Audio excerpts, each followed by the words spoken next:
जय झूलेलाल। सिंधु संगम माचिस मीडिया में असां प्रस्तुत कयूं था बिलासपुर की खबर, जंहिंजो विषय है दीपावली मिलन ऐं बुजुर्गन के सम्मान में संगीतमय कार्यक्रम।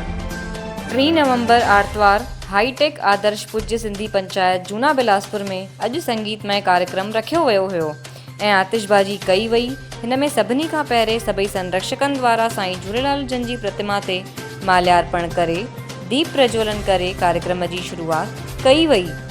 गोंदिया में आयल टीम जो पुष्पगुच्छ ॾेई करे कलाकारनि जो स्वागत पंचायत के सदस्यन द्वारा कयो वियो। कलाकारनि सिंधी ऐं हिंदी गीतन में माहौल ठाहियो।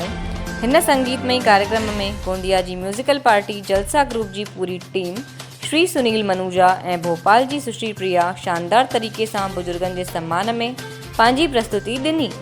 भक्त कंवरराम ठही करे प्रसाद भी विरहायो।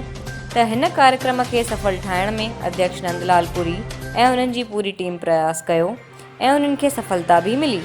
त कार्यक्रम के अंत में पलव जो कार्यक्रम थियो ऐं अध्यक्ष द्वारा मंझंद भोजन ते आमंत्रित कयो वियो।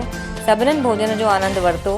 पंचायत जा संरक्षक मोहनलाल चंदवानी, गोपाल छुगानी, हुकूमत राय टहल्यानी, श्याम हरियानी, राकेश चौधरी, गोवर्धन मोटवानी, आनंद लालवानी, कन्हैया मोटवानी, राजेश माखीजा, पुरुषोत्तम हरिरामानी, मनोहर आहूजा, अर्जुन भारवानी, श्रीचंद टहल्यानी, ग्वालू पाहूजा, विजय डुसेजा ऐं ॿिया भी पंचायत जा वरिष्ठ सदस्य उते उन्हनि पंहिंजी उपस्थिति दर्ज कराई।